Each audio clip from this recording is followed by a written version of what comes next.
Good morning to all of you. I'm here again with yet another topic on the role and the functions of the bank. So if we talk about the functions and the role of a bank, तो role के हिसाब से अगर हम समझें तो bank चूँकि एक फाइनेंशियल इंस्टीट्यूशन है, इसका प्राइमरली इसका फंक्शन जो है वो डिपॉजिट करना और लेंडिंग करना होता है। कोई भी सेवर जिसके पास एक्सेस मनी है, ही और she deposits it's money with the bank जो कि एक फाइनेंशियल इंटरमीडिएरी की तरह काम कर रहा है, it now lends the money to the person who is in need of the money. ठीक है, अब ये जो पर्सन को लेंड कर रहे हैं मनी बैंक, तो यहाँ पर सेवर और the person who has borrowed the money, इन दोनों के बीच में चूंकि बैंक एक फाइनेंशियल इंटरमीडिएरी की तरह काम कर रहा है, for that reason it is known as a financial intermediary. जिन्होंने लोन लिया है, the borrowers, they could be investors as well, right, and only for that reason अब इससे क्या होगा कि जो सेवर है ये इंटरेस्ट रेट कमा रहा है और जिसने बोरो किया है वो इंटरेस्ट पे कर रहा है।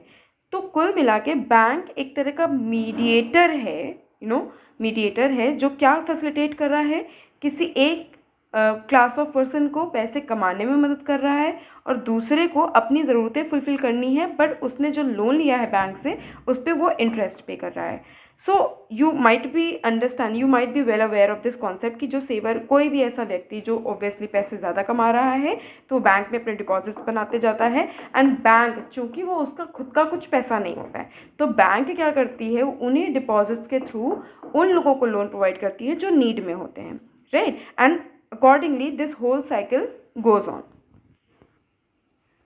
बट नाउ अब क्वेश्चन क्या रह जाता है, तो क्या बैंक यहाँ पर चैरिटी करने तो बैठी नहीं है, या फिर ये एक it is basically a kind of a company, right, and since it is a kind of a company, इसको भी कुछ प्रॉफिट्स कमाने होंगे, तो ये पैसे कमा कैसे रही है आखिर। तो बेसिकली जो बैंक्स होते हैं, it takes deposits from the public at lower rate. यानी हमने मान लीजिए अपना डिपॉजिट किया, suppose that there is a customer X ने बैंक में जाके एक डिपॉजिट बनाया। अब वो जो उसने डिपॉजिट बनाया उसके ऊपर उसे comparatively lower rate of interest की कमाई हो रही है, लेकिन जब बैंक ने उसका वही पैसा किसी बोरोवर को लेंड किया तो उस केस में वो लोन देते वक्त क्या बोलते हैं कि भाई I am going to charge you with this hectic amount of interest. तो आपको उस सिचुएशन में क्या करना है कि बैंक जो एक्स्ट्रा इंटरेस्ट कमा रही है, यानी जितना इंटरेस्ट उसे वापस डिपॉजिटर को देना है, उसके अलावा जो उसने इंटरेस्ट कमाया वो उसका इनकम हो जाएगा, वो बैंक का इनकम हो जाएगा। एंड इसी difference only this difference between the deposit and the lending rate is called as net interest spread, and which is known as the income of banks in general language, right. अब अगर हम functions of banks की बात करें तो यहाँ पर हम बहुत क्लियरली कह सकते हैं कि इसका काम है प्राइमरली डिपॉजिट्स को एक्सेप्ट करना, दूसरा मनी लेंड करना, तीसरा चूँकि ये एक्सेप्टिंग डिपॉजिट्स करके दूसरों को मनी लेंड कर रहा है इसलिए इसे हम फाइनेंशियल इंटरमीडिएरी कह रहे हैं। इसके अलावा इजी पेमेंट्स एंड विड्रॉवल्स हमने पढ़ा था, बैंक्स ऑफ जब हमने बैंकर और कस्टमर का लीगल रिलेशनशिप किया था उस लेक्चर में हमने ये बिल्कुल पढ़ा था कि जब जब कस्टमर आपको कमांड देगा कि आपको मेरा पैसा मुझे देना है या किसी भी तरह के निगोशिएबल इंस्ट्रूमेंट को क्रेडिट करना है, तो उस सिचुएशन में आपको वो चीज़ अलाउ करनी पड़ेगी। सो हम कह सकते हैं कि banks facilitate easy payments and withdrawals, risk management also, and the economic development as well.